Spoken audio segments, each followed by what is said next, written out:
It is 6 o'clock. We will call the meeting to order.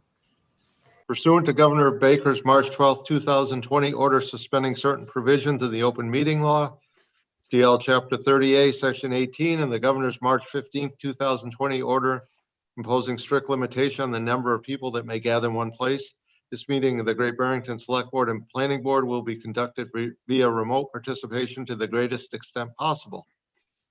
Specific information and general guidelines for remote participation by members of the public and our parties with a right and a requirement to attend the meeting can be found on the town's website. For this meeting, members of the public who wish to listen to the meeting may do so by following the instructions at the top of the agenda. No in-person attendance of members of the public will be permitted, but every effort will be made to ensure the public can adequately access the proceedings in real time via technological means. In the event that we are unable to do so despite best efforts, we will post on the town's website audio or video recording, transcript, or other comprehensive record of proceedings as soon as possible after the meeting. Pursuant to MGL 7C 30A, Section 20F, after notifying the chair of the public body, any person may make a video or audio recording of an open session meeting of a public body or may transmit the meeting through any medium. This meeting is being recorded by the town, by CTSB, by the Berkshire Edge, and may be recorded by panelists or members of the public. Any member of the public wishing to speak at the meeting must receive permission of the chair. The listing of agenda items are those reasonably anticipated by the chair, which may be discussed at the meeting. Not all items listed may in fact be discussed, and other items not listed may be brought up for discussion to the extent permitted by law. Chris, I will turn this over to you. To start, at least. Thanks, Steve. Before I start, okay, Garfield, you're okay? Get a hand up, you're okay? Do we want to do a roll call for attendance? Oh, great idea. Excellent idea. Excellent idea. Thank you, Jonathan. No matter what everyone says. I'll start with the select board and I'll let Brandy do the planning board. So, Lee? Aye. Ed? I'm here. Bill? Aye. Kate, I don't think has joined. Has Kate joined us yet? Yes, I think she may have. She just came on. Kate, you're here? I'm here. I'm sorry. No, it's perfect. My fingers were stuck on the buttons. I'm here. No problem. And I'm here. So the entire select board is here. Brandy, do you want to do the planning board? Yes, Jonathan Henkin. Here. Jeremy Ega. Here. Malcolm Fick. Here. Pedro Pachano. Here. Garfield Reed. Here. And I am here as well. Okay, thank you, everybody.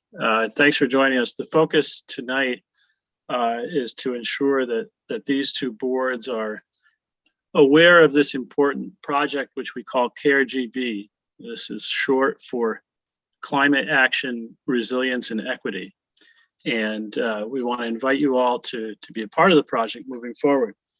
Tonight, with me tonight are members from the Sustainability and Livability Committee, notably Natalie Narotsky, who is the chair of that, and members of our contracting team.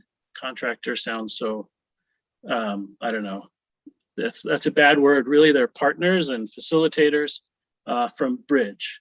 So I want to welcome Maya Richards and Gwendolyn Van Zant, and they'll be talking to us later as well. So these are the folks who've really made up the core team of our efforts so far. Just to give you a quick background of how we got here, this project really began in 2019 as the town was writing its hazard mitigation plan. We began to consider the variety of ways in which climate change would impact our community. And we received a climate change planning grant called a Municipal Vulnerability Preparedness Grant, or MVP, to assist us in these efforts. And this core team of volunteers led by the Strategic Sustainability and Livability Committee came together to implement the project. We held a series of workshops at that time. This is late 2019. as the climate change planning and hazard mitigation planning processes came together and kind of merged and began to go forward together. We held a series of workshops. This was back when we could do it in person.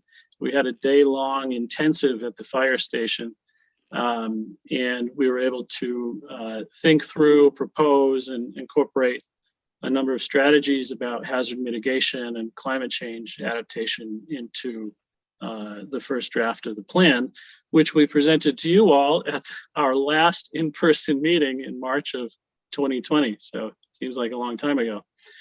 By that time, we had already realized that one of the most important actions to undertake in our climate change adaptation, mitigation, and resiliency efforts was the need to engage meaningfully and regularly with people in the community who for a wide variety of reasons cannot or do not participate in planning and government initiatives. And secondly, who are among actually those most deeply and negatively impacted by climate change and disasters. So in late 2020, we received a follow-up grant called an MVP Action Grant. And that is designed to implement for us a program of education and engagement. It is a way to bring to the center of our conversations and our planning efforts those populations, those communities, and those people who are most often not involved. Maya will talk a little bit more about a 10-week series of trainings that the core team and some of you all interested other participants went through. Those trainings included cultural competency, learning how systems and regulations and law have privileged some while excluding others, how the continued existence of those systems impact how people experience day-to-day interactions with the government and the community, and how that impacts our planning process and our attempts to make our community a resilient community. Natalie's going to give us an overview of climate change, how it's already impacting our daily lives, and how crises, including natural disasters, pandemics, for example, can impact our underprivileged community members first, worst, and longest. These are really important points and I'm glad Maya and Natalie can be here tonight. Then we'll share some of what we've learned in these trainings and in our discussions and conversations so far, which have been ongoing since January. And then tonight with you, we'll begin what we call a SOAR discussion, and Maya and Gwendolyn will lead us through that. And that will help us shape the next steps of this process. So anyway, thank you all for your time and your attention tonight. And I think I'll turn it over to Maya now. Thank you, Chris. And thank you all for your time and participation this evening. It's nice to see you all. And for those who I cannot see, I'm happy that you're here in this space with us. So as Chris mentioned, my name is Maya Richards. I'm the Justice and Sustainability Program Director for the nonprofit organization Bridge. And Bridge is a grassroots organization that's dedicated to advancing equity and justice by promoting cultural competence, positive psychology, mutual understanding, and acceptance. We're a minority and woman-run nonprofit certified by the Office of Supplier Diversity of the Commonwealth of Massachusetts. And our certified competencies include training, education, language access, and multicultural awareness. So through our activities and programming, we act as a catalyst for change through collaboration, education, training, dialogue, fellowship, and advocacy, and are able to connect vulnerable members of our community with key resources and networks, and also providing opportunities for empowering leadership within those communities. So we were really excited to partner on this program with the town of Great Barrington, being able to use our experience in developing cultural competence training and systems of oppression training as a way to really lay the groundwork for this whole project. As Chris mentioned, a big objective of this project was to center the voices of folks who aren't typically at the table when these decisions are made, decisions that will impact their lives and how they're able to address issues related to climate change. So we spent 10 weeks with 2 full groups of training cohort participants to really try to develop a sense of shared language and institutional knowledge before we dove into the climate science and climate justice pieces, just to create opportunities for safe spaces to share and have that multicultural engagement. So tonight we just wanted to start our presentation off with a little bit of a summary of the content that we covered in that training. So I'm going to start off the conversation taking us through a brief recap of the cultural competence content, and then Natalie will take us through the climate justice content. So I'm going to share my screen here.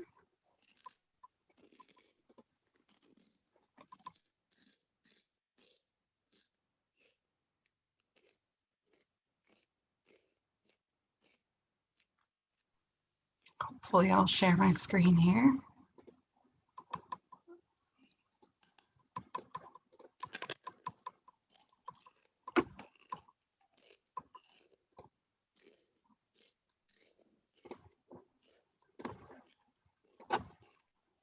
Can everybody see the presentation now? So we started off, before we even started the conversation about cultural competence or culture, we wanted to set some ground rules for this multicultural engagement, so to really create that safe, brave space for people to speak their truth and share experiences in the group that can really add value to our conversation and our strategizing collectively. So these were a couple of our ground rules. We took inspiration from Don Miguel Ruiz's 5 agreements. So be impeccable with your word, don't take things personally, don't make assumptions, always do your best, and be skeptical and learn to listen. Some additional rules, ground rules, respecting confidentiality, sharing time equitably to ensure participation, listening carefully, keeping an open mind and being open to learning new things, and being respectful of the speaker even if we don't respect their views. So our little visual tools here were for an acronym we like to use ELMO and WAIT.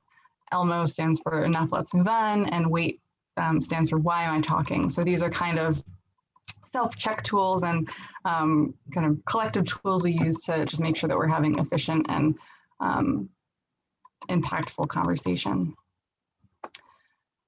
So cultural competence is really where we started this conversation. So cultural competence is a set of congruent behaviors, attitudes, and policies that come together in a system, agency, or among professionals. And cultural competence enables effective work in cross-cultural situations to reach goals of program delivery.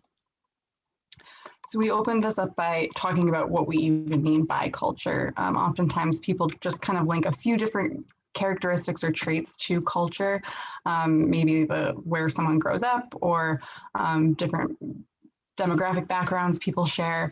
But culture is really this intersection of beliefs, attitudes, and values that can really be shaped by our experiences and really the environment that we're growing up in and grow old in and live in.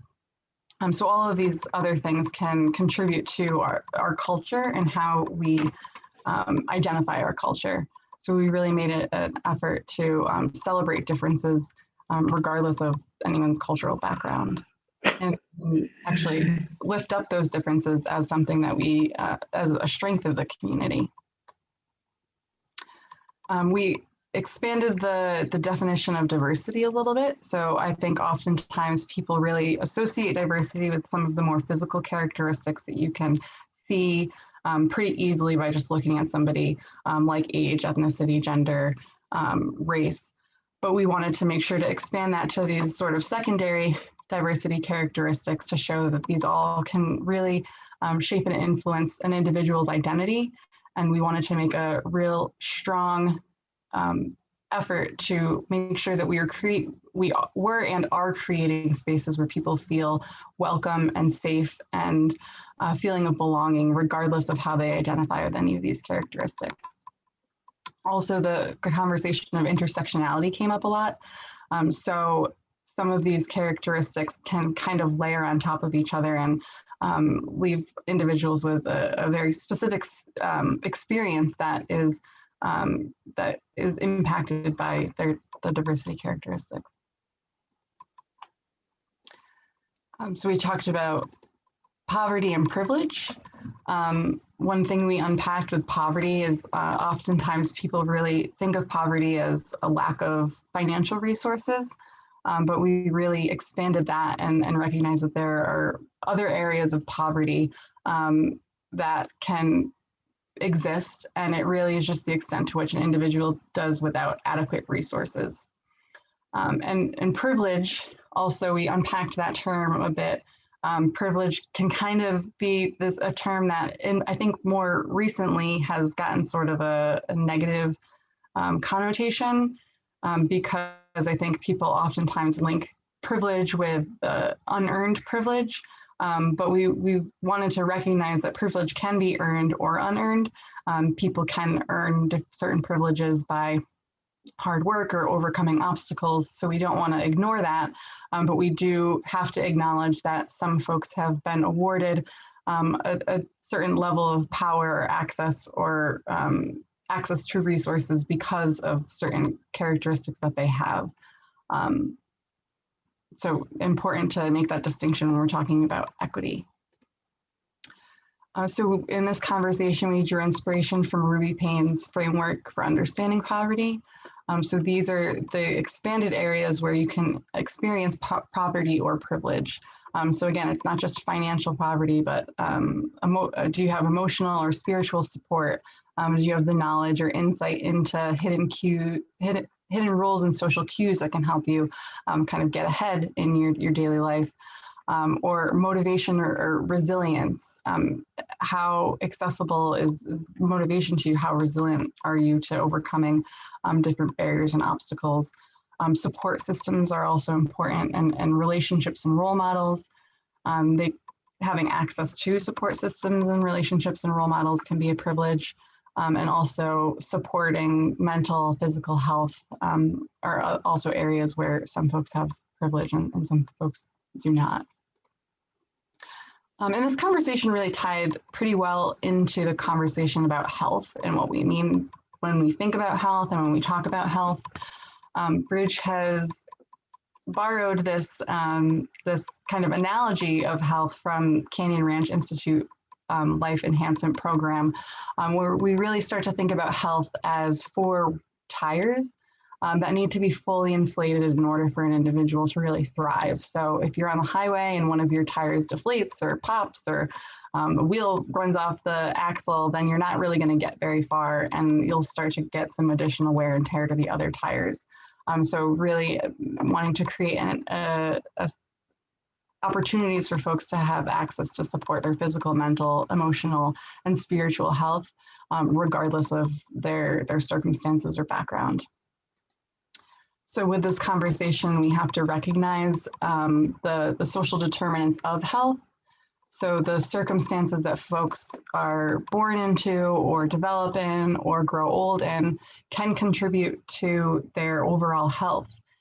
So different folks with different access to nutrition or transportation, education, environment, healthcare, work, housing, public safety, these all can contribute to the health and wellness of an individual. And there are also areas where we can identify certain inequities that are preventing people from having access to that healthy and full life.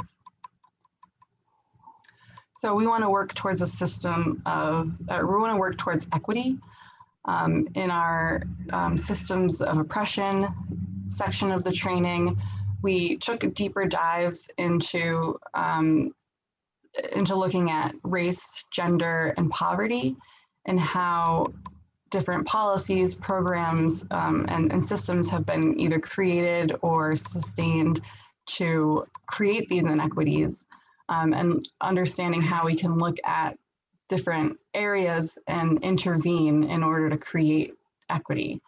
So 4 areas where we all have an opportunity to intervene are the internal level, interpersonal level, institutional level, and cultural level. And really these issues that we're working through, we have to intervene at all levels if we want to create an impact. So internally, individuals have the knowledge, skills, disposition to promote equity. Interpersonally, relationships learn about and acknowledge equity and skillfully navigate differences and conflicts. So this doesn't mean that you just have friends or relationships with people that are outside of your own identity, but the relationships include talking about these differences and being able to navigate the differences among people with different identities. Institutionally, policies and structures promote equity through decision-making and resource allocation, and organizationally, culture where equity is considered when setting norms, standards, and defining problems. So that was a really brief introduction to, or summary actually, of the 7 weeks that we spent on cultural competence and systems of oppression. And now Natalie is going to take us through a summary of the climate change and climate justice piece. Great. Thanks so much, Maya. Can you all hear me okay? All right.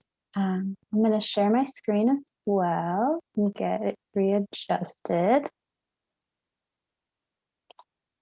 All right. Hopefully you can all see the slides and someone can say if not. All right. Well, wonderful. Thanks for having us here. So again, I'm Natalie Narodsky. I'm the chair of the Strategic Sustainability and Livability Committee. I know the vice chair, Jovanina, is on as well. And we've been really grateful to be on the core team with Maya, Gwendolyn, and Chris in supporting this project. So we did, as part of the 10-week training, we did several sessions that focused on climate science and climate justice. And I'm going to try to do I'm going to take about 10 minutes and do a relatively quick highlights for you to bring in some of these themes, and then we'll dive a little bit deeper into all of this in the next portion of the presentation, or the next portion of our session tonight. So outside of my role with the town and the committee and this project and other work in the community for the past 8 years, I have worked with a national organization called Urban Sustainability Directors Network as my day job. We support local government professionals embedded in local governments working on sustainability, climate change, and racial equity. I just wanted to put this up here. This is how we define the work of sustainability. It is not just on the right-hand side, the pathways, getting people to use electric vehicles, making sure that we are making our infrastructure more resilient, not just physical things. Most importantly is actually how that work is getting done, taking a people-centered, equity-focused approach, building relationships and collaborating with community partners. So I'm holding that framework for this work, and I'm bringing in some science and some case studies to help us in supporting some of the ideation here. I want to start with just a brief quote from an essay in this amazing book that should all read if you haven't, All We Can Save.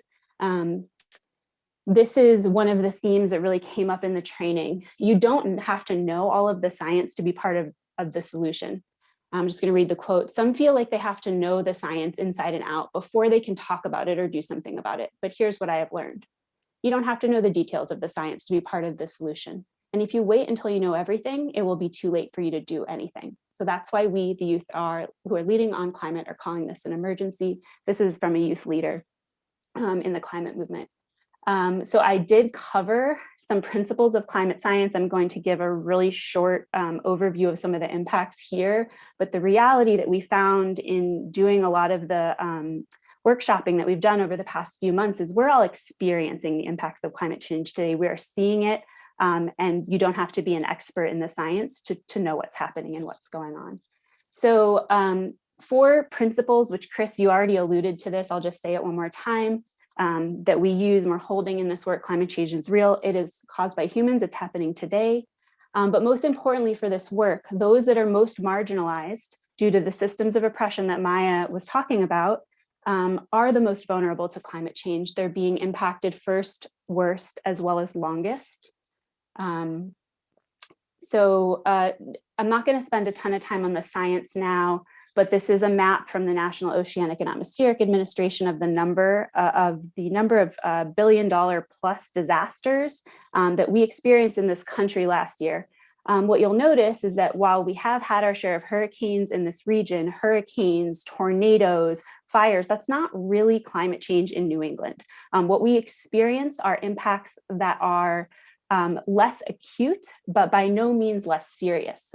So I spent some time, and I'm just going to quickly remind us of a few of the really essential impacts of climate change in this region. This is based on the National Climate Assessment, which comes out from the federal government every 4 years, and does go regional specific, which is very helpful. So just real briefly, the impacts to highlight: extreme heat. What's really important about heat is that while we're a colder climate, we are warming faster in the Northeast than any other region in the United States. So that has a lot of implications for the way we think about equity, the way we think about how people are able to stay cool, and who has access to be able to stay cool, who is outside longer.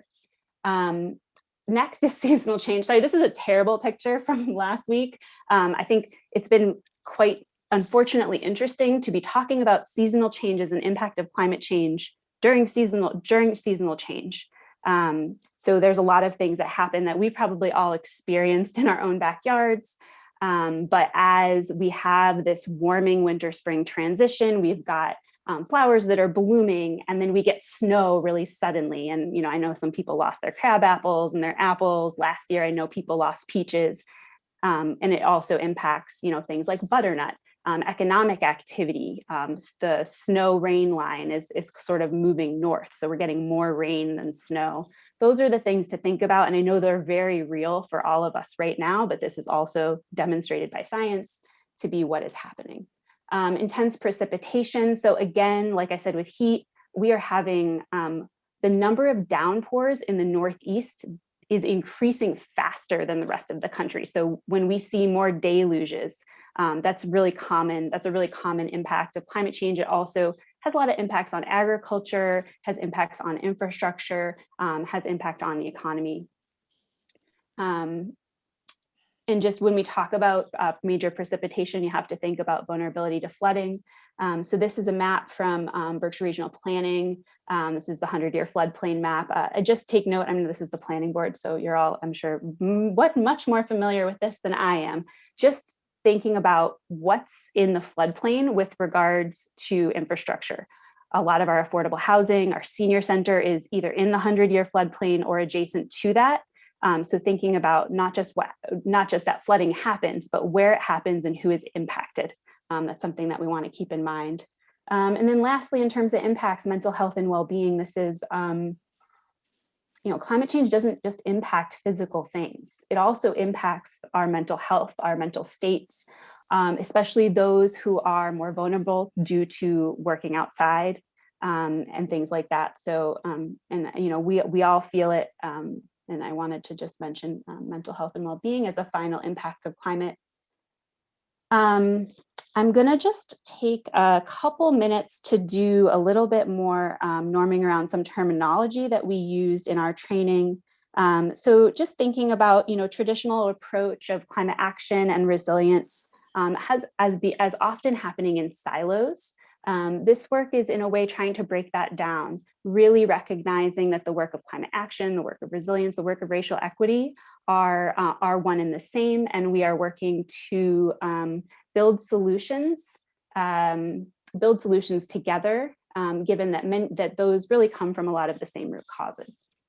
Definition of resilience that I like to use, this comes from one of my colleagues, the ability of our community to anticipate, accommodate, and positively adapt to or thrive amidst changing climate conditions or hazard events, and enhance quality of life, reliable systems, economic vitality, and conservation of resources for present and future generations. So it's not just about, resilience isn't just about bouncing back. It's about thriving. It's about building community that can be better than where we are today. So not just thinking about, improving our building culverts, rebuilding culverts, improving our infrastructure, but it's about thriving as a community together.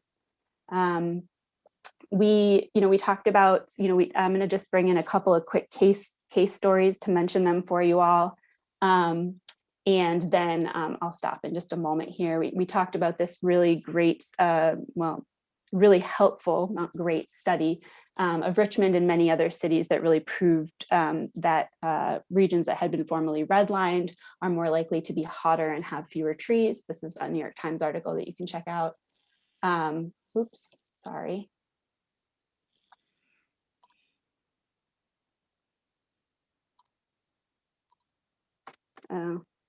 Just sorry, I'm breaking things. Steve, did you have a hand raised? Did you have a question, or are you giving me a time check?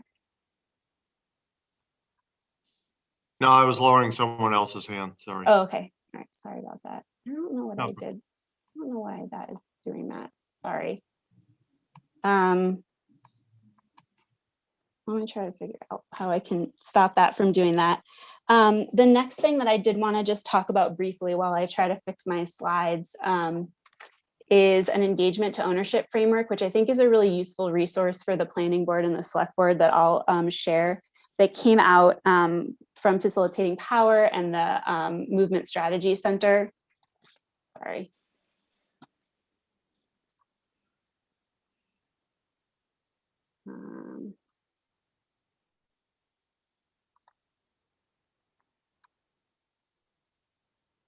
Okay. All right, we'll do that. Sorry, I know it's a little smaller, but I just want you to be able to see it. This is about this engagement to ownership framework, I think, is a really useful reference. And this is really about a spectrum that can be used by local governments and nonprofit organizations in facilitating community participation. So thinking about a scale of community participation and ownership of decision-making, from ignore all the way to defer to, and thinking about where you may fall along the spectrum from different engagement activities that you may take on as a municipality. So from just closed door meetings, all the way to community-driven planning, consensus building, and participatory approaches. And this document laid out a couple of case studies. I'm just going to mention this briefly and then I'll wrap up. But I think the reality is, and this is something that we are addressing in this project, is we're building the bridges as we walk it. This is a bridge we're familiar with. Looks a little different right now. There's no blueprint for this. There's no checkbox. There's no copy and paste policy document that you can that you can find to do this type of work. So we're working together. We're figuring things out as we go along. There are a couple of cases that we can look at to think about. Just going to very briefly mention a case that has been very instrumental in some of the thinking that we've done in this project, which is Providence. They did a racial and environmental, or they did a climate justice plan a couple of years ago that was really deeply based on some community listening that they did through interviews, through surveys, where they actually generated the action of their climate plan based directly on the feedback that they received from residents, which were then reported out through storytelling. And then that's how the plan was generated. So that's just a model that and something to inspire us as we embark on this work. And I can share that link. I don't know if that's something, Chris, perhaps that can be put in the minutes. If that's useful, I can share a few links that I referenced in the presentation. And I apologize for my technical glitch, but I hope that you could see the end of the slides there, and I will stop sharing the screen. So thanks for the time. Thanks, Natalie. Yeah, we'll share the slides and the links with folks and make it available for the minutes. Should we take a breather and see if anybody has any questions about the intent or what we've kind of absorbed so far, or we can move on and share with you some of our thinking. I've got a question. Yeah, go ahead. So for Natalie and Maya, like my understanding here is that the justice piece of this, or the equity piece of this, is having access to certain resources. In what way is it, are we talking here? In what way is the context different than the access that people of marginalized communities have today, just in general? In other words, if we take out the idea of climate change, is it the same issue, or is it different or exacerbated somewhat because of the effects of climate change?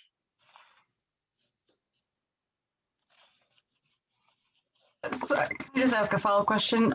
When you say, is it the same issue, could you just elaborate? What do you mean by that? Yeah, what I mean is, these communities, if we didn't have, I'm thinking that if we didn't have climate change, if that wasn't a part of our daily life, these communities will still have access to clean water, to certain types of infrastructure, to housing, and so forth. What makes it different, adding the climate piece to it? Yeah, so I think we spent a lot of time in the training talking about kind of like what you're saying, talking about people with vulnerabilities in general, and then how vulnerabilities can impact the issue of climate change. So what we recognized were that there were certain inequities that existed for folks that are typically in the margins, typically or historically oppressed or marginalized communities. And that is not exclusive to, or that also includes climate change. So we found that people that are already vulnerable to other things are impacted first. They'll feel the impact worst, and they'll be impacted the longest. So I think that a lot of we're talking about people that are vulnerable and what creates vulnerabilities in the community in general, and then we've also been looking at specifically climate change, and we have some findings to share later in the presentation that I think can distinguish that a little bit better. Yeah, and could I add to that? Fully agree with what Maya said. Just how you phrased your question. The other justice issue is that with the folks being the most impacted and the soonest, is also that they often are the least engaged, right? They're the people that we don't see at town meetings, the people that aren't consulted on the solutions, that don't have the bandwidth to participate in the organizing or haven't been invited or felt welcome. So that's the other justice part that's been a big focal part of our work, is being able to create spaces where they feel invited, their perspective is valued, their wisdom is valued, and that there's a potential for more engagement of those populations than there have been previously. So that's a major part of the ongoing justice work that has been going on in the way the program's been designed. So it's everything Maya said, and I just wanted to add that piece. May I say something as well? Of course. And I can find out if this is the case, either heard or read that some people of color are actually housed in places that are warmer than people that are not. And so I think it'd be hard to take the climate factor away, Pedro. I think that's what you're alluding to. If we took it away, would everyone be the same?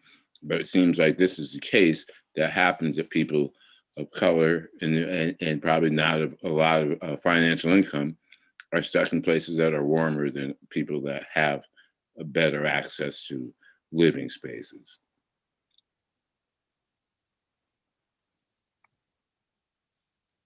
Well, from what I understood of the answer, it's just the climate just makes it that much more present of an issue. Yes, just Right? like COVID revealed disparities, right, of food injustice and housing insecurity. Yes, this is just another area where people are more vulnerable. Yeah.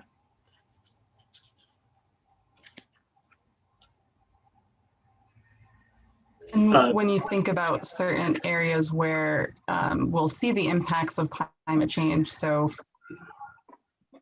food security, housing, health, transportation. These are areas where we see inequities that exist in the community already. So we're expecting that the inequities will lead to disproportionate impact for folks that are already kind of marginalized or vulnerable.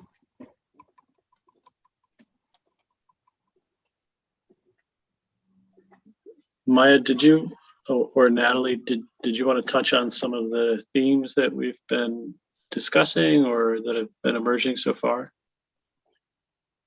We've already touched on some of them, but yeah, definitely. So I'm going to share back my screen. And I apologize, I'm not sure if it's my connection, but I think I'm experiencing a little bit of a lag. So if that is the case, let me know. a little bit, but we can see it now. Okay. So when we're going to share 10 findings that we found, but the findings they reference people that are vulnerable.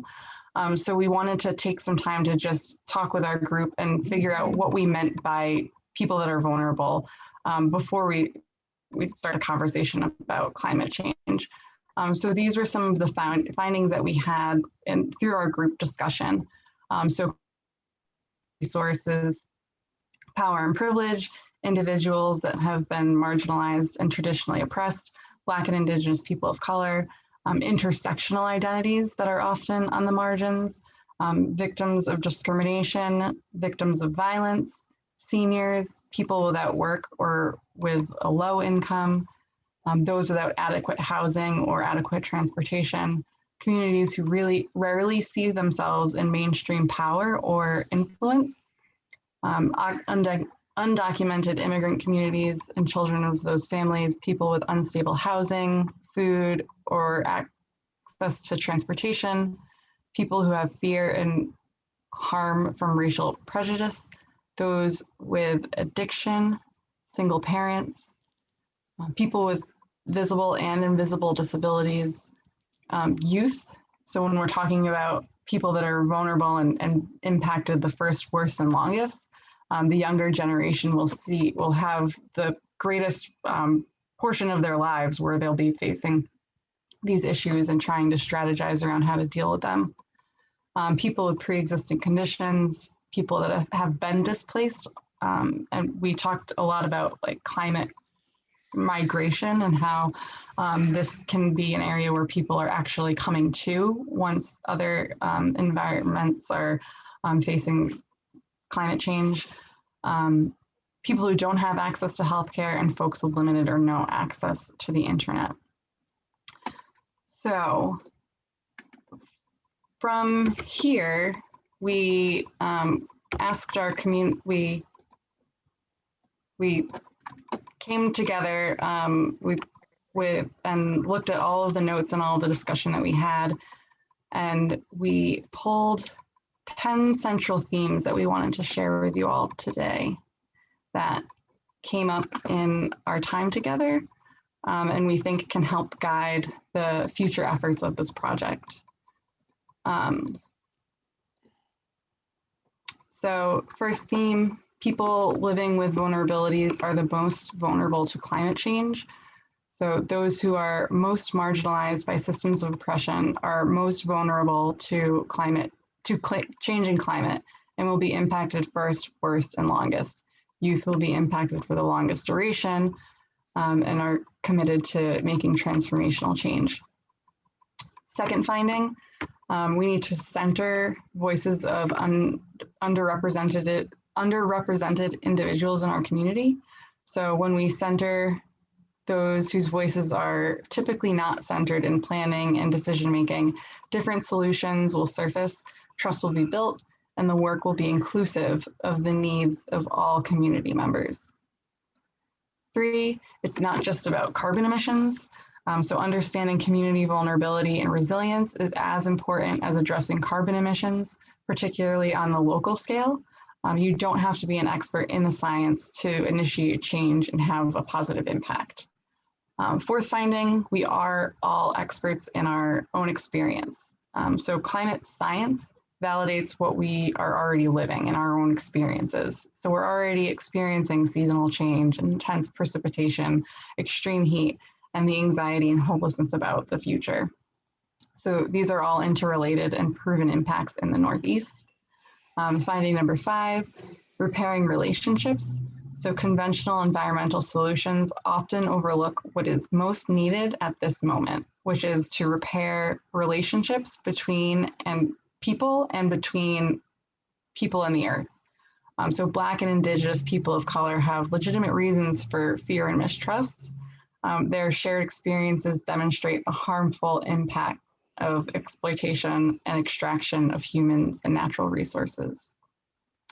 Finding number 6, food justice is social justice. So most people deeply value accessing local, healthy, and fresh food and growing their own food. However, there are barriers preventing certain communities from accessing food that is nutritious, affordable, fresh, culturally appropriate.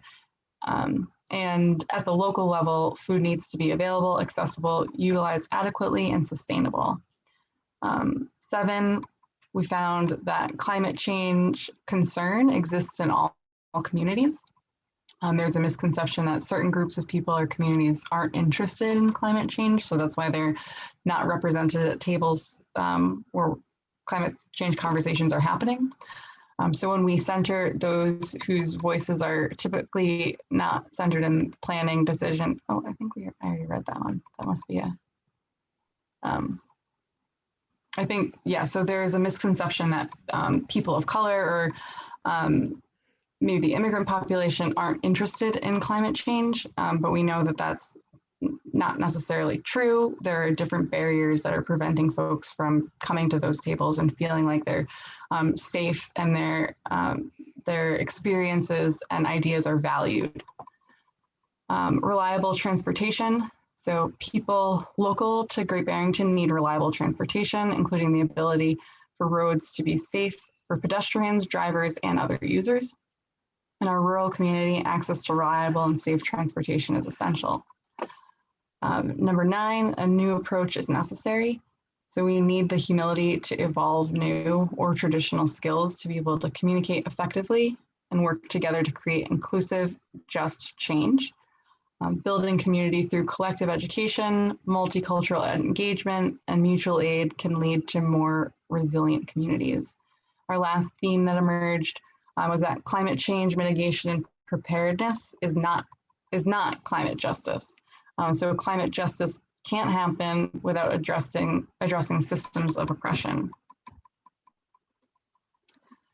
So those were the sort of 10 central themes that emerged from our initial time together throughout this project. And we also found areas that our community wanted to intervene most were food access and food security, housing, health, which includes physical, mental, and emotional health, transportation, and then finally trust and inclusion was another area where the community wanted to intervene. So that is kind of a summary of some of our most breakthrough findings so far. And now Gwendolyn is going to walk us through the SOAR process, what that means, and how we'll be using it in the next phases of the process to design and implement these strategies. Great. Thanks, Maya. I see a couple of hands, so pause for a second for those questions, and then I'll go into the next part. Thank you so much. So Garfield and then Brandy. Garfield, you had your hand up? You're muted. I did not. I'm looking at lower hands, so I'm saying my hand is not. Okay. Okay, I lowered it for you, Garfield. Brandy, go right ahead. Thanks. I was just curious if Maya could expand a little bit more on what was meant by interventions. Is that something we'll get into as we move through the program, or is that something that you guys discussed as part of the training? Yeah, so throughout the whole training, we've been really preparing to move into this next phase where we're brainstorming and developing community projects that we want to implement at the municipal level. So throughout, we've been trying to just acknowledge and identify areas where that intervention can happen.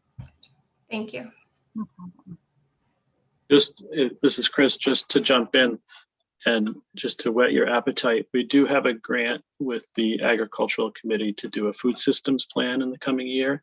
So I think we'll be able to incorporate quite a lot of what we've learned here in terms of how we approach the process and be able to build a plan using what we've learned here for hopefully a resilient and accessible food system. Thanks. So I'm just going to be about a minute or two, but in the design of this project, we wanted to be sure that we succeeded in integrating the voices of all the marginalized communities, because it was a municipal vulnerability grant, and we wanted to make sure that the voices were centered of the folks that were marginalized. And one of the ways that I've been trained is in positive psychology. And what that means in this case is really building on the resilience of a community, building on the strengths of a community, taking what's already works and building from there. So I had proposed to this group that we think about figuring out a way to integrate voices in a collective model. And the model that we used was the SOAR analysis. And so many of you are familiar with the SWOT analysis, right? Strengths, weaknesses, opportunities, and threats. And SOAR is rooted in positive psych and appreciative inquiry, which is looking at strengths, opportunities, aspirations, and results. So it's always looking forward, right? It's taking what's positive and the strengths of a community and building from there, and building a vision of where we want to head, and also imagining what results and outcomes, and working with a process that is not limited to a small group of people like a SWOT analysis would be. Any kind of strategic planning, you end up with a relatively small group.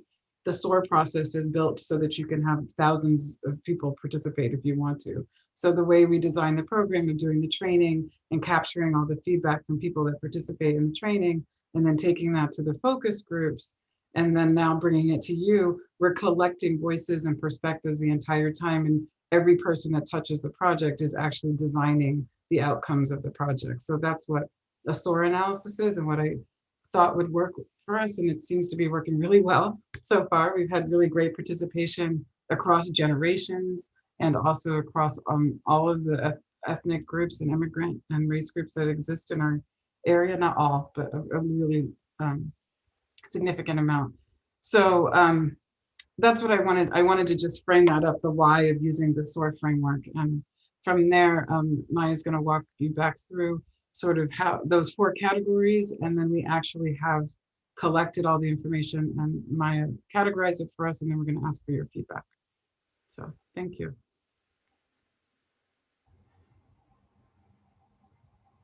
Thanks, Gwendolyn. Yeah. So as Gwendolyn just mentioned, these are the 4 categories of our SOAR framework. So we've been asking our community members, what are our best assets? What makes us unique? What are we great at for our strengths? Opportunities, what are the possibilities? Where can we focus our efforts? Are there any new ideas, markets, products, services, or innovation that we can bring to the table? Aspirations, what is our shared vision of our future? And results, what are meaningful outcomes? And how will we know when we're succeeding?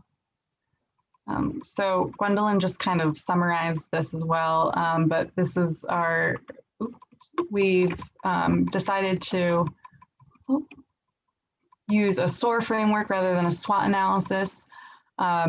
And I think Gwendolyn just summarized the slide beautifully.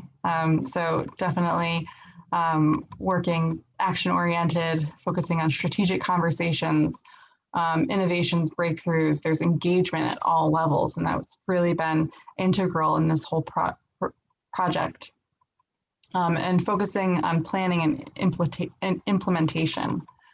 I think we've been creating a really great energy. We've got a great cohort of people that have been really determined and sticking with us throughout the whole process.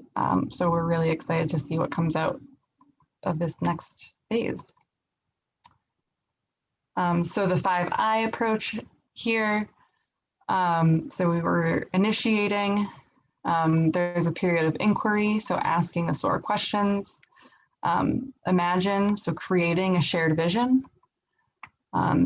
Innovate, designing the strategic initiatives, and then implement. So moving toward inspired action. And this is where the kind of approach that we'll be taking for the next phase. So at this point, we've been engaging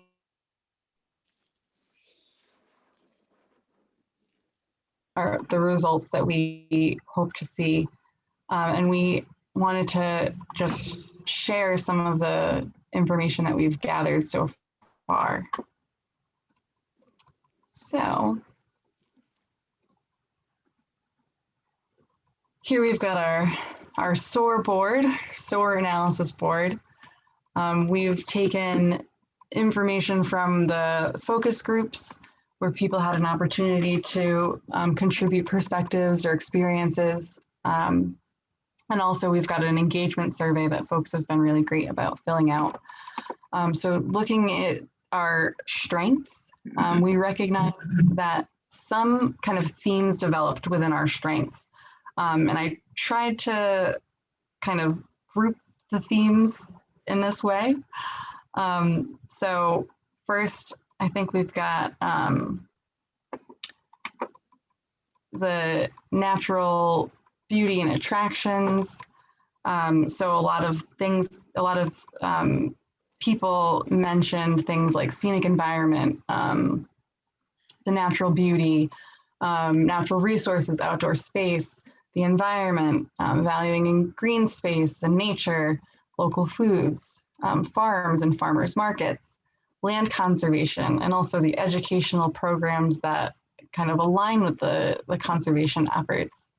Another kind of bucket that we saw, theme that we saw in our strengths was, civil society and nonprofit organizations. So a lot of folks mentioned the work that nonprofits are doing independently, but also collaboratively. Civic engagement seems like a big strength. There are individuals in the community that are really working towards justice and taking action, and also philanthropic-minded folks who are able to help fund community-led initiatives. Our community is increasingly good at bringing together diverse groups to build relationships, identify common interests, goals, and organizing to get it all done. And I'm not sure if our survey takers were just saying this to make us feel really great about the work we do, but a number of people did mention that Bridge is a strength in the community. So that made us feel good. We don't share that to brag, but we definitely appreciate being acknowledged in that way. And then another kind of bucket that we saw, or area that we saw develop, was the history and the people here. So we've got a legacy of leaders and history of innovation. We've got a really strong youth presence that seem to have a good understanding of like cultural awareness, climate change, and equality for humans. And people are really just, it seems like people are noticing that that our community members have been really driven and compassionate and are really willing to support each other in times of need. We also, in the last kind of area was arts and culture. So we've got lots of arts and cultural institutions and faith-based organizations. So those were some of our strengths. And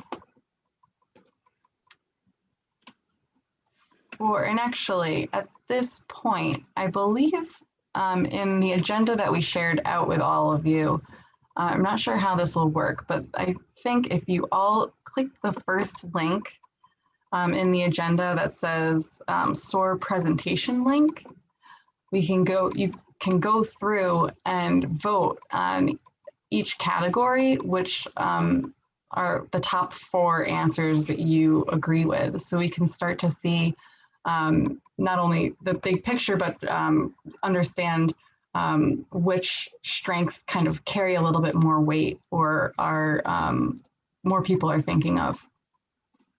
This was in the PDF, folks, that I emailed to the board members this afternoon. Thanks, Chris. And again, that it's on the agenda under 6A. So SOAR exercise A is the SOAR presentation link.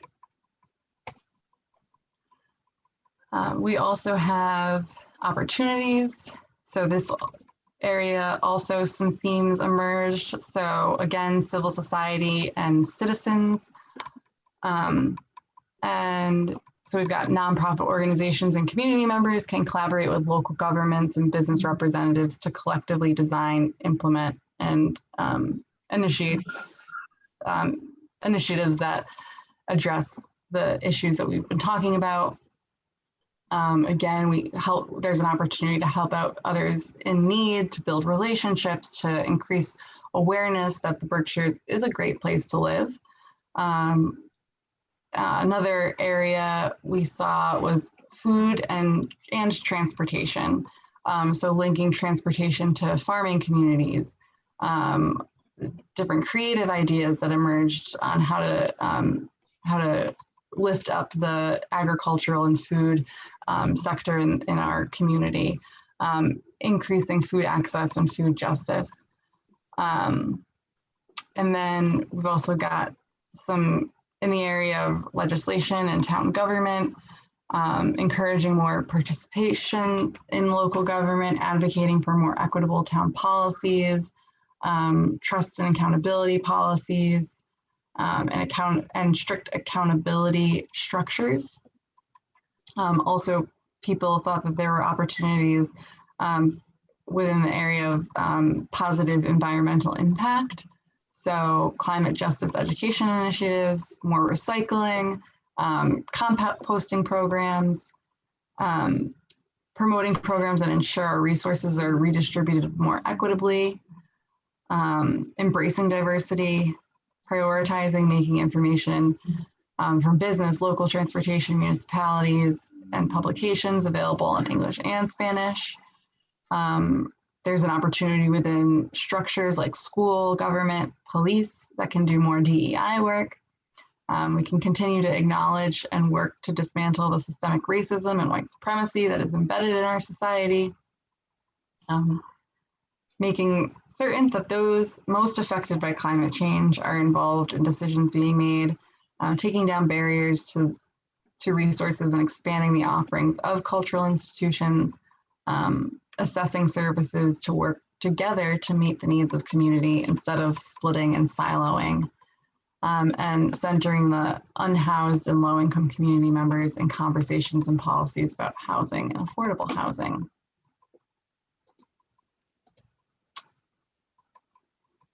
Can I just say for a second that I'm so excited knowing who participated in this. I want you to know that all of this was done bilingually. So you have really voices that are really not normally at the table sharing with you exactly what would improve their quality of life in our town. So I just hope that you, when you're reading this and you're voting, that you understand that these are the voices.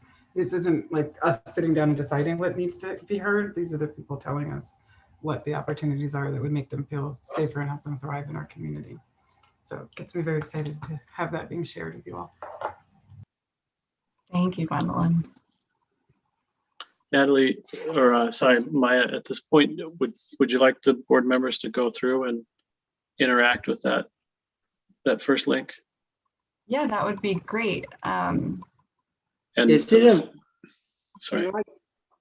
When I did it, I got it in view only mode when I clicked on it. So did I. So did I. You should be able to go to vote on the view only mode. Is that? Still says you're in view only. Yeah. Huh. Might have a. Maya, if you walk through that, I'll work on the back end. So if you do the A and the R, I'll fix that. Okay. Can I ask a question? Yes. It's an open meeting question. If we're going to be doing it through this process, I assume the results will be public and available and released. In other words, if we can't be doing this, it goes somewhere and somebody else tabulates it and no one sees it. Does that make sense? Yeah. So there are a couple of different ways that we can do this. We're planning on publishing the information as well, but we've also set up a different board for this meeting if people want to add strengths, opportunities, aspirations, and results. So I'm not sure, Gwendolyn, is there one route you think would be better for? Yeah, no, I think that the answer to its question is yes, it cannot be public. You can't take secret ballots, that's correct, in a public meeting. Yeah. All right, so yeah, we can publish and make it available to anybody who's interested or, yeah, thank you for bringing that to our attention. So for aspirations, we have many people in our community desire a more just community and feel passionately about responding to climate change. People are aspiring for equity in housing, livable wages, and transportation, making certain that the most affected by climate change are involved in the decisions being made. More diverse representation of perspectives in town offices and boards, making space for and increasing visibility of art that is happening in our community, and folks can start listening and commit to self-inquiry. And then for results that we gathered, so this is the outcomes that people are hoping to see. Address some of the real urgent vulnerabilities due to climate change in a way that helps the most vulnerable residents the most, while surfacing common interests, building new relationships, and positioning our community to lead on climate in the years to come. So we want to see affordable housing, transportation to and for all parts of the county. We want to see access to farm fresh food. We want to be aware of not building on floodplains and supporting natural habitats. We want to see a greater sense of community engagement and excitement about building sustainable communities together, getting more people involved, creating a network of people based in relationships who can support each other, raising awareness and community from a position of centering the most vulnerable. We want to see stronger, more vibrant, healthy community that is aligned and caring. Because of the issue of climate resiliency with social, racial, and economic justice, having such a project could provide a focal point to bring community together to create positive impact in all of these areas. We may be able to come together so we can decentralize the systems in the community. We want to see a community that has members who work together and plan for climate change, so we're ready to meet the challenges that are ahead, and stronger community relationships and mutual understanding, and inclusive vision for Berkshire County regarding social and environmental justice, increased resilience to climate change impacts, and especially for the most vulnerable.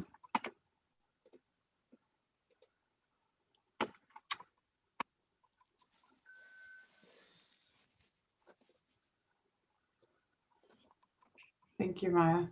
So sorry about that. We did a test drive today and it worked on a non-bridge email, but we did send a link to Chris and Natalie that has the new voting link. I don't know if that's accessible to you all right now. I just forwarded to the board members to your emails a new link for the voting, and also send a new participation link as well. Great, thank you.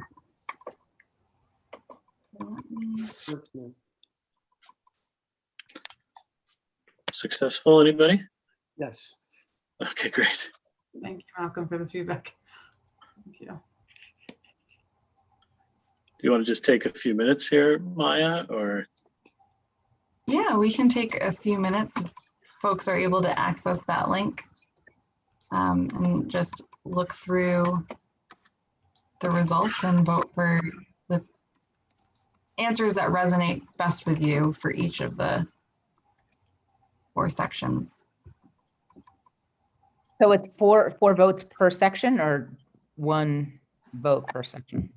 I think it's 4. This is our first time using this. We're discovering it together. I think It says you have 4 votes, so I'm not Building the bridge as we walk it. yeah, exactly. Literally.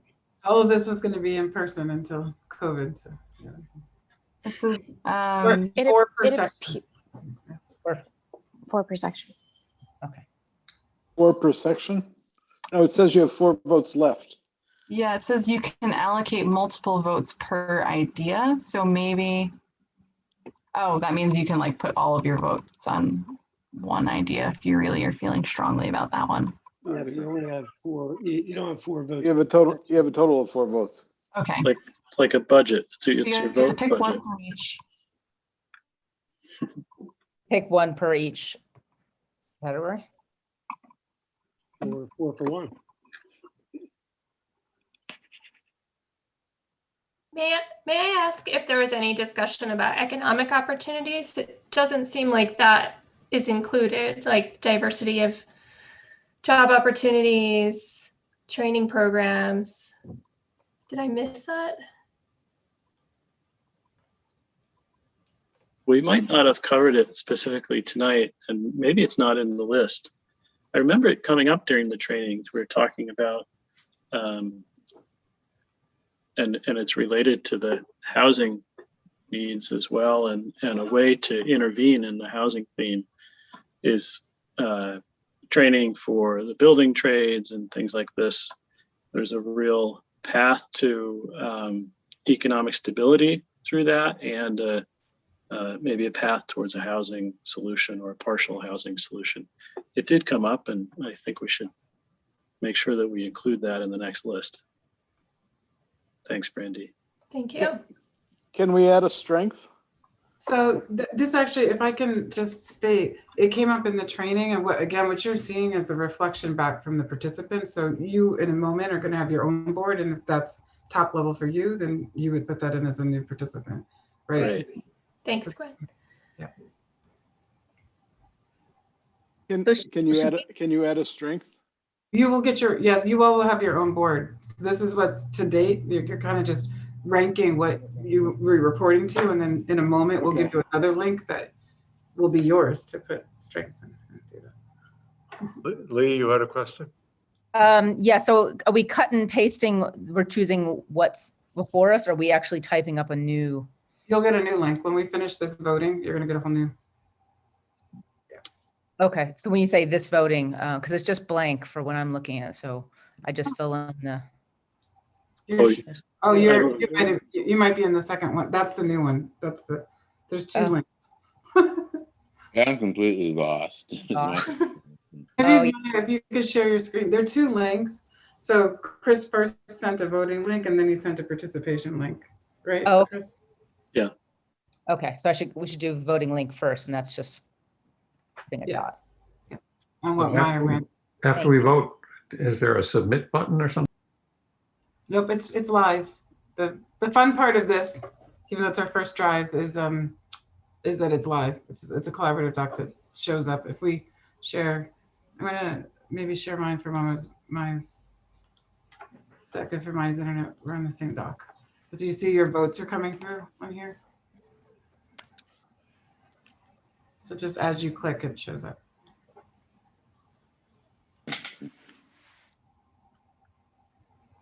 Thank you for bearing with our technology challenges. Garfield, I fear I may have used an outdated email for you. I'm going to send you 2 emails now.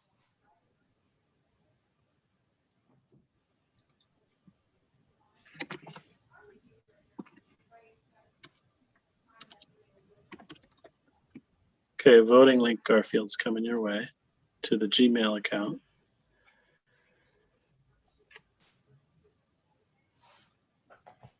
Normally this stuff is done with flip charts and Post-its. So this is a new person. way. Yeah.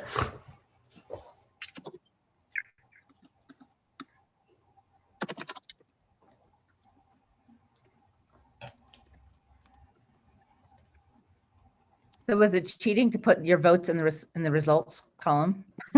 Nope. Nope, we have to know what we're working towards.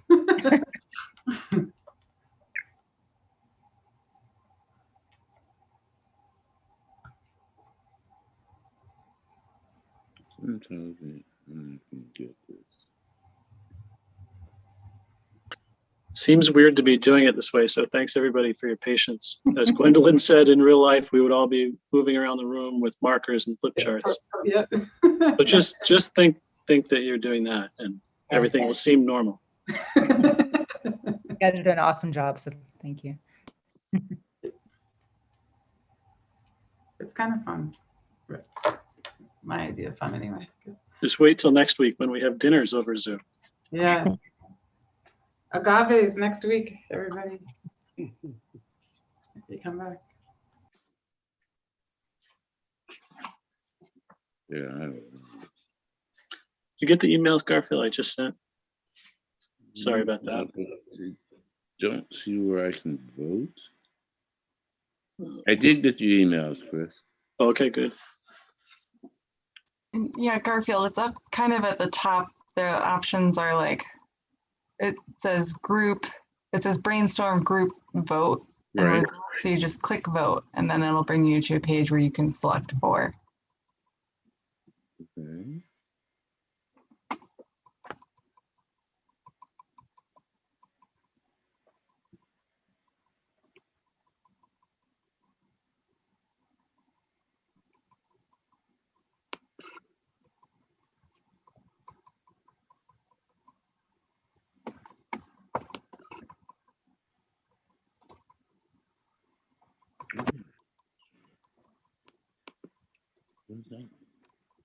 For the folks who are in the audience and aren't on the boards, we're not making this participation ability open to the folks in the audience at this time. It's primarily, the primary intention here is to have the board members interact with it. So just in case folks in the audience are wondering what's happening. But there will be an opportunity, you'll hear about it at the end, and we can forecast it now that we'll be having community engagement dinners, and we love everybody else's feedback. So these links will be accessible for community members to vote as well. So thank you. Chris, in light of Ed's comment, is there any reason we shouldn't say where we voted for purposes of our record? I don't want to eat up too much time, but just, I'm not. Well, this is really Curious. just practice, right? Or is this going somewhere? I mean, are we, is this going to be recorded what we're doing now, or are we just practicing for the blank page that? You're joining the community voice right now, so your votes will matter, but they won't be isolated. Okay. Does that answer your question, Brandy? No.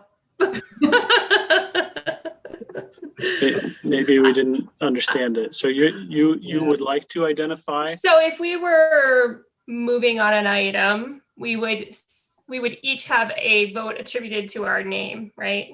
So I would say I on a particular item. And so my question specifically is, should each of us say, I voted for this strength, this aspiration, this opportunity, and this result, just so that it's in the record? Because it does, as it's aggregating, I don't see that there's any individuality attributed to it. Right. I think we have to, right? Yeah, I mean, Do we all remember which one we voted on? There are 4 of them. So well, I still have if my you- page up. Uh-oh. Sorry, you stepped into open meeting law. Is Eileen on? Is she able to comment? Yes, she is. Gwendolyn, Maya, I have, oh, Yes, go ahead, Kate. if you click on the little side buttons next to what has been voted on or what you're entering in, it says who voted for it and who entered what in. so if there's a way to show that on screen, Gwendolyn or Maya, that might be helpful, and then we can capture it also for the record. Does it say in the little top? We're here? So yeah, click on that. Yeah. And then I'm sorry, I would share my screen, but I'm on two different screens. In that box in the top right corner, those three little dots, if you click on that, does it show you who voted? No. No. Okay. It does for the next thing when we enter them in, but I guess it doesn't do it for when we vote. Shows who added it, but it doesn't show who the three people who voted for it. So I did Hear hear- me, but I have to step Oh, yeah. away. My dog is barfing all over the place. Thank you, Garfield. Was there a submit button? I heard that Bill asked the same question, but I didn't Oh, hear. it just goes, no, it just. Okay, so we can just move to the next. Yeah. So we could, if we wanted to, if you're somebody who voted on something, you could add a comment and that would probably stay recorded. Yes. And then, so maybe to go back to that first document, if I may, and click on the thing that you voted on and like write yay. So Sign it. somebody, yeah, so you can sign it. That might be a way around it. Oh yeah, okay, I see that. The little yellow bar at the bottom. You can just put your name there.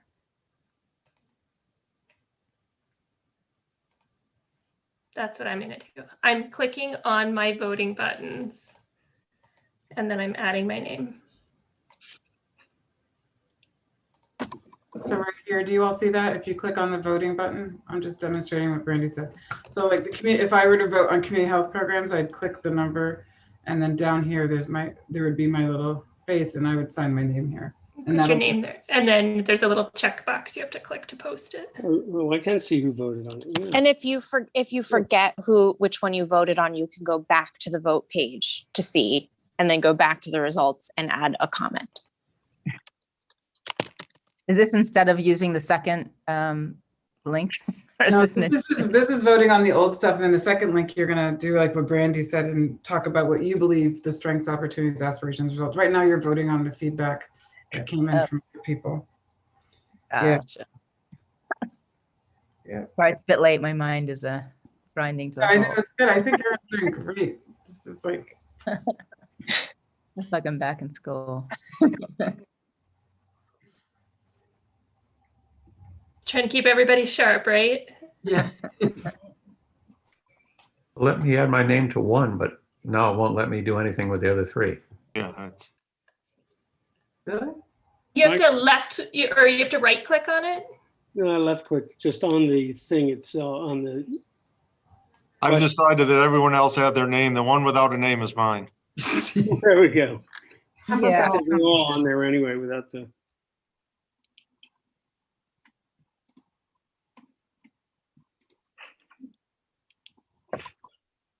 We'll download the report and make sure that it gets in your hands.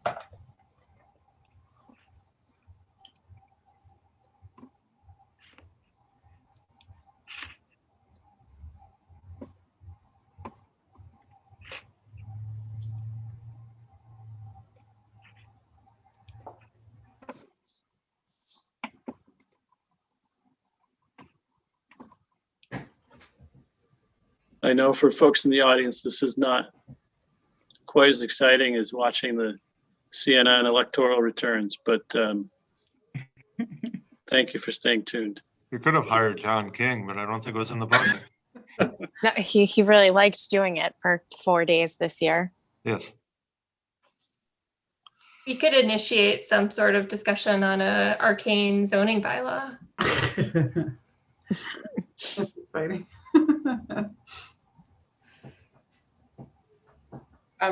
Is everyone, I think it's also helpful for the audience to be able to take in sort of this process and what the feedback was from the community.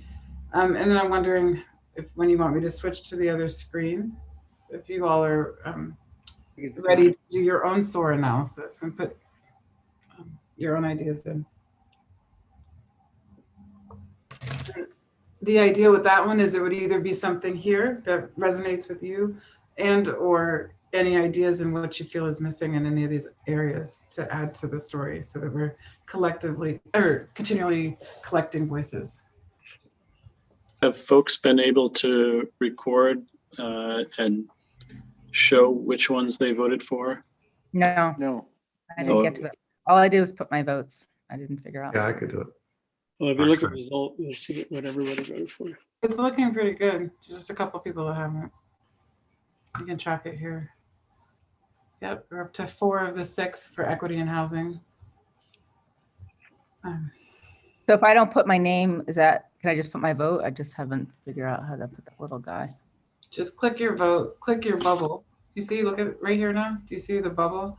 And Yep. that Jeremy, Bill. How did they get their names though? They just typed okay. it to the little, yeah. All right, so I should be there. Yeah. Okay, great, thanks.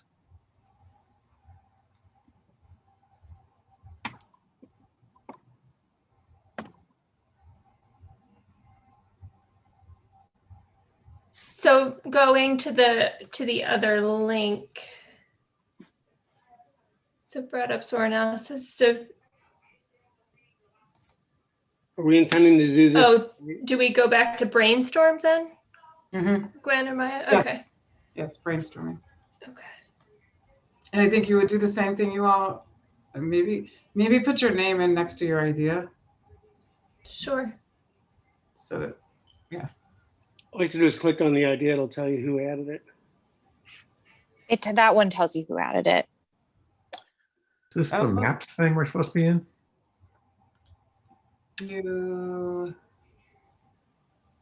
Does it say map? It's hard, or it just looks different on our side. But yeah, it's a map, but you want to be in the joint one now? They have similar names, but it says joint meeting, April 29th on the top. It's the link I sent that says for your own input. And I think it may be best just if you're able to add your name physically after what you write here, it may be best for capturing it. I'm not sure how it will come out when Gwendolyn and Maya report it. So I wouldn't want, a pop-up screen to not be showing or something.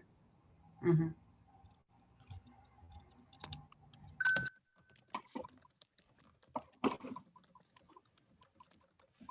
You can tell it's mine because it's spelled incorrectly. Does that count?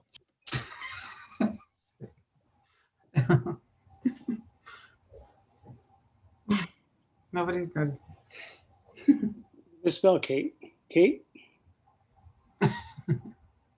Looks good. I can spell my name. It's the other things I can't spell.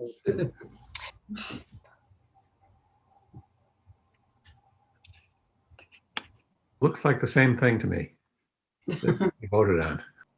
Well, now it's your ideas. Now we want your ideas. That's the only difference in this.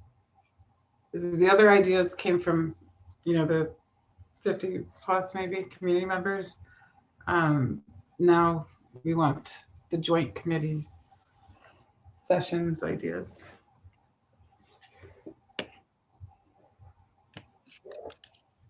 Wait, so how do you get to this page?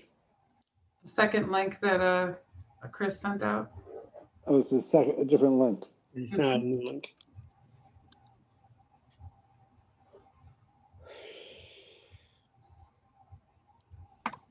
Is this the new voting link or is it a different one? The other one. Chris, did you forward it? Did you title it something different? Let's see. It might say new, let's see, what did I say? New joint meeting link. And the text says for your own input. And there's a link. Okay, got it.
Should we give this exercise another 2, 3, Yes. 4 minutes? I think so. And I was wondering about for accessibility, we should read it out loud. Or you think everybody can see the screen? That's a good idea, Gwendolyn, to read it out loud if you can. It's tough to see on my small device. Okay. I can't read it either. So far for the strengths, we have amazing community of people who have lived all over the world, who've chosen to live here in the Berkshires. That's for Jonathan. Strong farm to table movement, adequate open spaces for farming, natural beauty and outdoor recreation opportunities, advantageous location in Northeast that is less vulnerable to drought, wildfire, and other such natural disasters. That was Kate. And conservation. That was Kate. So those are so far the strengths that we have, adding on to the other table. And the opportunities so far are equality for food, housing, and jobs. And there's also creating more gathering space that could be used for those in climate crisis. That actually, I feel like we talked about that too before. That was Kate. I must not be adding correctly because I have added things, but they're not showing up on your screen. Wonder why. See if it's. The spell check. No, I don't see you in here. I see Jonathan, Kate. I don't see your email like I did in the other doc.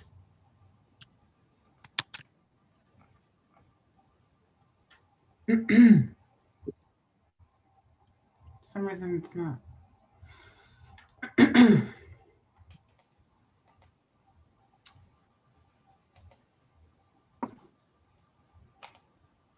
I think I can read it out at the end, Chris. Does that sound good?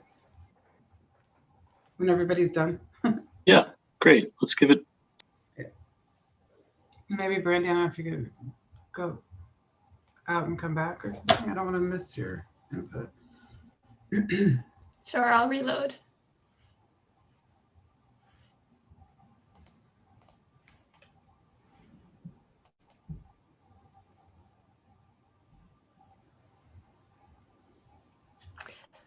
Oh, you know what I did? I added to your other page. Oh. That's what happened under brainstorm. So let's see. Yes, so I have probably messed up your original. It's okay. Okay. So to do a cut and paste exercise. Yeah, we'll fix it. I did add my name, so it's easy to see which ones are mine. Okay. Okay, that's good. Thank you. Thank you. So I wonder what happened there.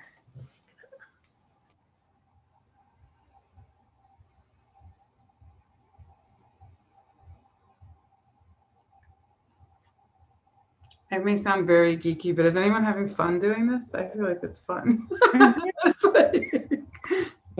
yet. Not yet. Okay, sorry. Oh.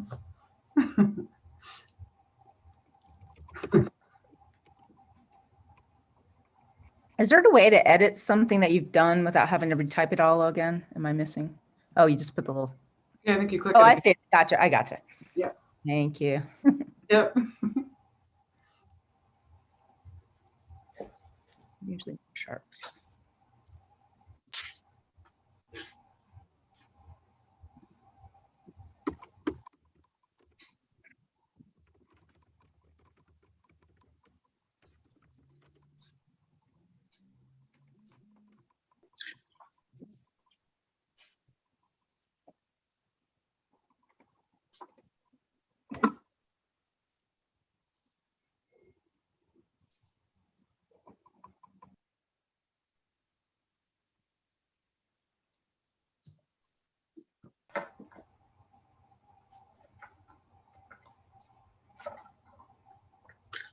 And I don't think I can say it too many times. Thanks again for everybody for your patience. This is might be a little bit awkward. Some of you are having fun. Jonathan isn't, but we wanted to ensure that, you know, particularly if you couldn't engage in that intense 10-week-long training period, we thought it was really important for the boards to hear where we've been and to participate and start to have some input in the conversation as we continue the process forward. So, with remote meetings and Zoom, I appreciate that Bridge could bring this platform to us, and it's a little bit clunky. We're getting there, and really glad that you all can be part of this in this way. Thank you, Chris. I think we just need some music, and it would be a little jazzy with some game show music. I hope there's no one watching us do this. About 20 people, I think. I guess I should turn off my video. I'm just realizing. There's 10 hearty souls in the audience. Oh, 10.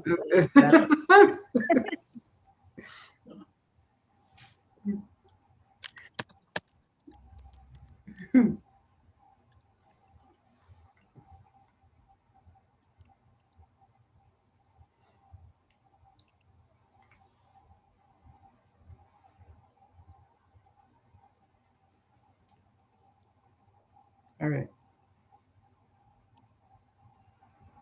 You want to start reviewing for us, Gwendolyn? Yeah, I think Maya's all set now with her. Yep. Thank you. All good? Yeah. All right. Thank you. So I just want to, for the folks who are on the line, just read off what we just gathered for our SOAR analysis with this group. So for strengths, we have by natural environment, local farming and food production, governing with a history of citizen participation. We also have amazing community of people who have lived all over the world who have chosen to live here. The first one is Jeremy, then Jonathan gave the second one. We've got strong farm to table movement added by Malcolm.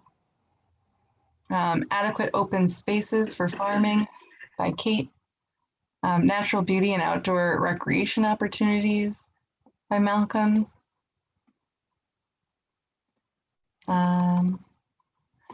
Advantageous location in Northeast that is less vulnerable to drought, wildfire, and other such natural disasters contributed by Kate, and conservation added by Kate. Thank you all for that. Moving to opportunities. We've got outreach.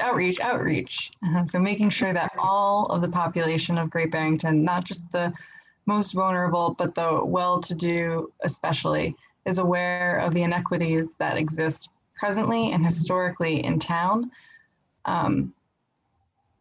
Will help projects that address housing and the economy get through the regulatory process. Thank you. Another opportunity, more pedestrian oriented activities like Berkshire Bus to draw more people to town. That's Jonathan. Opportunities at the moment. Challenges are the opportunity for real change from Jeremy. Equality for food, housing, and jobs. Malcolm again. And then creating more gathering space that could be used for those in climate crisis by Kate. Moving to our aspirations. We've got where all people feel welcome, comfortable, safe, and secure. Children can find their calling without limitations of circumstance. From Jeremy. More community gatherings that promote and celebrate diversity and inclusion and sharing of cultures. That's from Lee. Fix-It clinics / community repair workshops from Lee. Creating a mix of affordable and market rate housing, not ghettos. Revitalizing distressed properties from Jonathan. Jobs will provide living wages for all. Local food hub that can provide space to process and distribute local food. That's come up a bit in our conversations about decentralizing the food system. So I like that aspiration. Not that I don't like the other ones, just that top of mind has been coming up a lot lately. And then for results, we've got climate-driven initiatives that benefit all town citizens. We've got cleaning up roadside litter and educating people about the importance of this work. Also, resources to cope with climate change are available based on need, not ability to pay or advocate. That's another result that we hope to see. So thank you all for your additions and for your contributions. Can we read Brandy's on the other page just for? Oh, right. Sorry about that. Let's see. Thank you. And Bill Cook's turned up there too. Uh-oh, Bill's are, okay, good. So there's some on the other one. All right. So we're, you added, okay, I see. I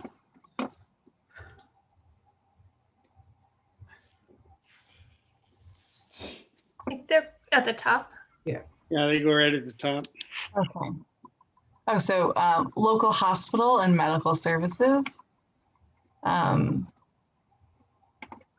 was Brandy. Brandy. Okay. Brandy, and then there's a couple more. There's many groups working on housing issues at the top. Doesn't have a name to it yet. It's Bill's. That was me. And then scenic environments, the beautiful land, trees, rivers, hills, natures, and animals. That was someone else. All right. For opportunities, I see collaboration between all groups working toward the same goal. That was Bill.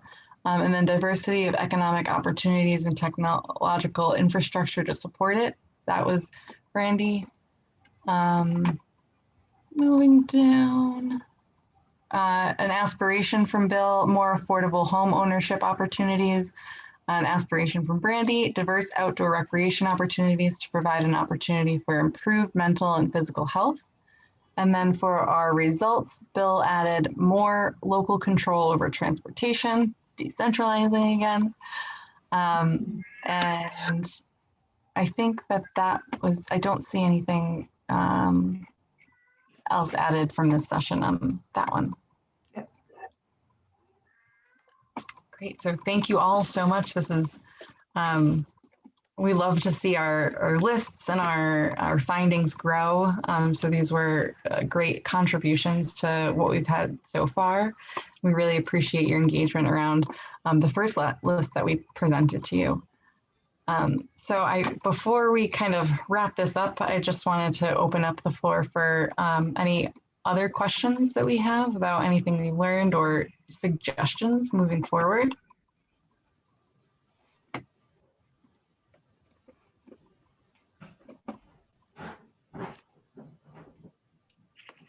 And this is Chris before we wrap up and Maya talks about the next steps. I want to with you. And then there's a lag again, Maya. Maya, I'll just say something real quick.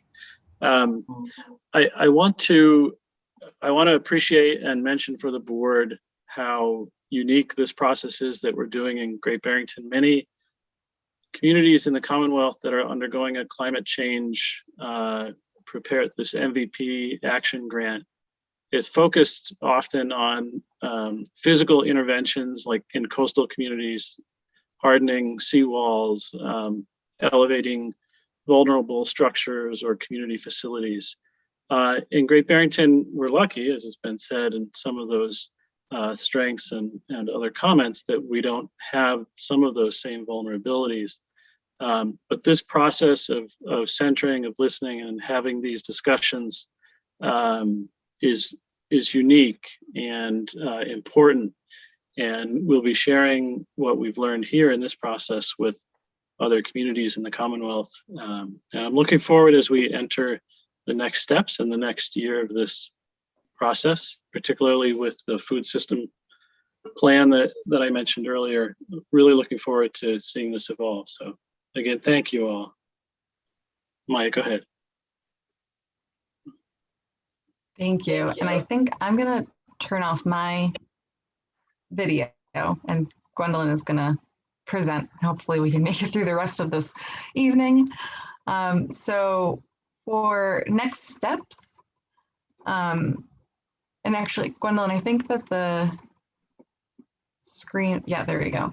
So for next steps, we've got a series of engagement dinners where we're inviting all of the participants from each phase of the program so far, which includes you all, to share a meal and start the brainstorming and development phase of this, this program.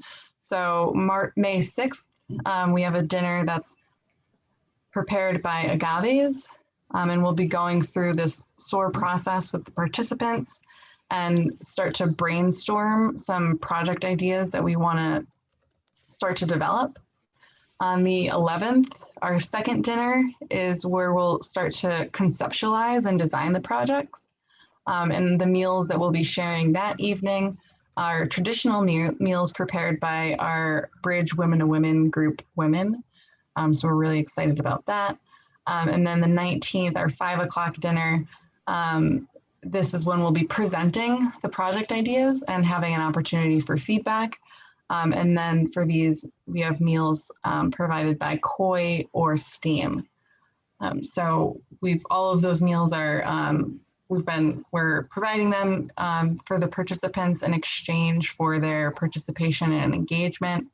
And we're hoping that we can kind of break bread and have this highly interactive and engaging series of evenings where we can really come together and start to come up with some solid ideas for strategies to address climate change in the future. So we'd love to invite you all to join us for those dinners. And we are really looking forward to this part of the program. So we'll definitely be capturing all of the findings that we have in the next phases, and we're looking forward to presenting those findings to you as well. So I think that concludes my portion of the evening. And we just want to close out by asking for all of the participants here to just share a one word. So we like to do these checkouts with Bridge. If you could just share one word that describes either your biggest takeaway or what you're leaving with this evening. So anything that you found was most surprising or impactful, or anything that you're taking with you into your work. So we could start off, I can call a little roll call. So Pedro?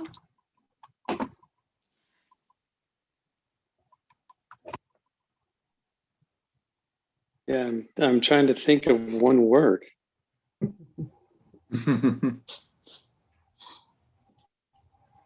I can't really do here. I mean, I'm grateful this is happening. I'm grateful. How about that? Grateful for the efforts. Yeah. Word or a phrase. Thank you. Malcolm?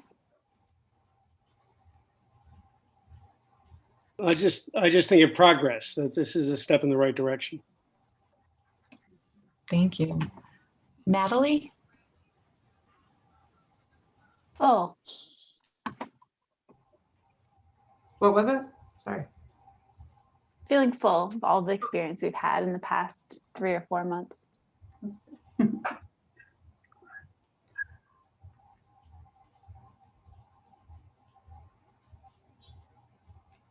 Maya, are you there? Uh-oh. Can you hear me? Now we can. Okay. Gwendolyn, do you mind taking over the? Yeah. I will. You have gremlins today. All right. Kate. Innovative. All right. Thank you. Steve. Enthusiastic. All right. Thank you. Garfield. Pleased. All right. Thank you. Jonathan. Caring. Yeah. Thank you. Jeremy? I think I'm back to hope. All right. Bill? Hopeful. All right. Marie? Brandy? Insightful. All right. Lee? Invigorated. All right. Ed? Educated. All right. Ed for education. That's good. I like it. It's good. Thank you. And Chris? Engaged. Engaged. Maya? I want you to. Appreciative. I've appreciated this whole process and appreciate being able to share with you tonight. Thank you for your time. And I'm very pleased. I feel like a lot of parts of our community have come together for this process, so I'm really thrilled. So thank you all. Thanks, everybody. Steve, Yeah, over to you. We'll go through citizen speak time. Anyone have anything they want to add?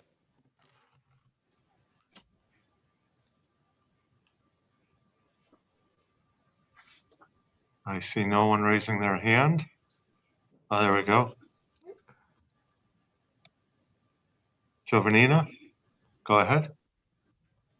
Hi, I just wanted to say that it's been really, as someone who's been part of the core team and in all of this process for months and well over a year now, this has just been so moving to witness everyone engaging. And I also really, I know that everyone that you were encouraged to engage in one of the dinners, but for those of us who have been in multiple different aspects of the trainings and the focus groups, it's a really moving experience to speak with members of the community that you have never met before, likely, and might not engage with in any other location in your life.